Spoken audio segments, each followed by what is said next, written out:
Quelques minutes avant le séisme, voici ce qui a été entendu.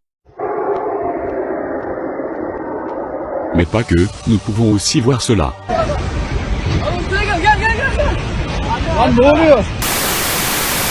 Certains ont songé à dissiper préventivement la puissance des grands séismes en provoquant plusieurs petits. Et cette idée s'est concrétisée. Une machine a été construite dans ce but. Elle est née dans le cerveau des ingénieurs de l'ex-Union soviétique en pleine guerre froide.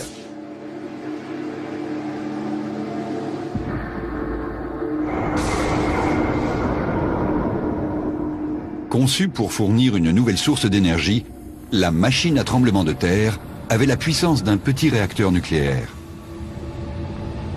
Les sismologues voulurent s'en servir pour mesurer l'épaisseur de la croûte terrestre. Le principe de cette expérience était le suivant. En traversant un puissant champ magnétique, l'échappement d'une tuyère de fusée provoquait des sortes de coups de foudre capables de se propager jusqu'à 50 km de profondeur. Ce qui se produisit alors les étonna beaucoup. La Terre répliqua par des micro-séismes.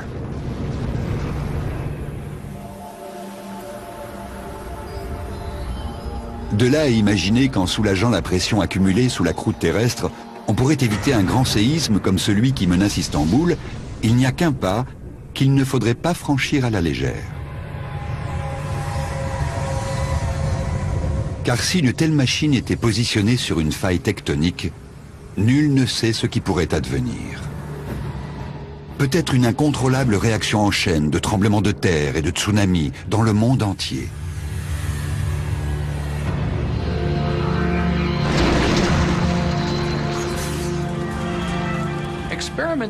Il est très difficile d'expérimenter sur Mère Nature, et nous devons être très prudents. On pourrait en fait déclencher un séisme plus important que celui que nous tenterions d'éviter. Des militaires américains ont acheté la machine à tremblement de terre à l'issue de la guerre froide. Où est-elle aujourd'hui? Nul ne le sait.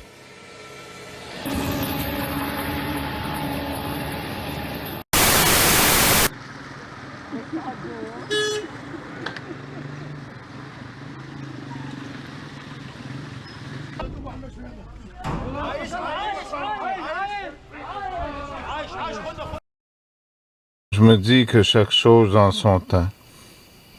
Il y a un temps qui doit être, et il y a un temps où les méchants doivent disparaître avant qu'il n'y ait plus rien de bon.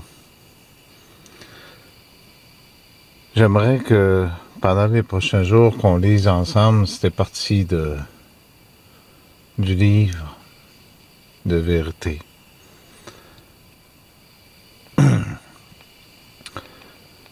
L'introduction. Jésus-Christ se manifeste de la part de Dieu. Il signifie en faveur de ses fidèles ce qui s'en vient sans tarder. Et son ange a mission de révéler à Jean, son serviteur, pour qu'il présente toutes ses visions comme parole de Dieu attestée par Jésus-Christ. Bienheureux les lecteurs qui comprennent ces paroles prophétiques et en utilisent le contenu car le moment est proche. Jean à 7 églises qui sont en Asie, grâce et paix, vous arrive par qui est, qui était et qui vient, et par les 7 esprits, ceux qui se tiennent devant le trône, et par Jésus-Christ, celui dont le témoignage est fidèle, premier à revivre d'entre les morts, chef des rois de la terre, à lui qui, dans son amour, nous a déliés de nos péchés en répandant son sang. Il nous a constitués en royaume de prêtres pour servir Dieu son Père. À lui gloire et puissance dans les siècles et des siècles. Amen.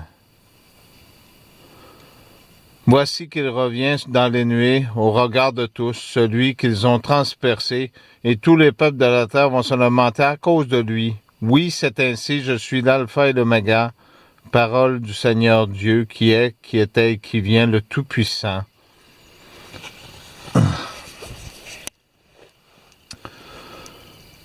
Le message aux 7 églises.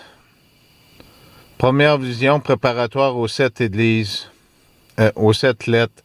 Je suis Jean, votre frère, et associé dans la tribulation, le service et la constance en union à Jésus dans l'île de Patmos, où m'avait conduit l'amour de la parole de Dieu et le témoignage de Jésus.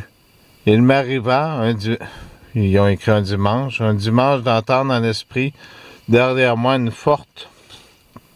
une voix forte, comme une trompette. Elle disait, écris le livre de tes visions et envoie-le pour les 7 églises à Éphèse, Smyrne, Pergame, Thyatire, Sardes, Philadelphie et Laodicée.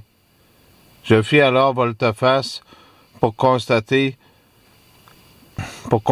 qu'il me parlait ainsi, et en me retournant, je vis 7 lampadaires d'or, et au milieu des lampadaires, une sorte d'homme, habillé d'une longue tunique serrée à la poitrine par une ceinture dorée. Sa tête, avec ses cheveux blancs, était comme de la laine blanche ou de la neige, ses regards de feu comme une flamme, ses pieds comme du métal embrasé dans un foyer ardent, sa voix comme le bruit d'une avalanche d'eau. Sa main droite tenait les 7 étoiles de sa bouche. Les 7 étoiles de sa bouche sortaient une épée bien aiguisée à 2 tranchants. Son visage brillait comme le soleil éclatant. Rien que de le voir me fit tomber à ses pieds comme un mort. Mais lui me toucha de sa main droite en disant « Sois sans crainte. C'est moi celui qui suis avant tout et à la fin de tout, qui vit après être mort. Voici, je vis maintenant pour des siècles éternels, car les clés de la mort et de la dette m'appartiennent. Ainsi donc, écris tes visions, ce qui arrive, ce qui viendra plus tard, ce que cachent les 7 étoiles, ce que tu vois dans ma main droite, les 7 lampadaires d'or. Les 7 étoiles, c'est-à-dire les anges des 7 églises, les 7 lampadaires, c'est-à-dire les 7 églises. Demain, on prendra la suite.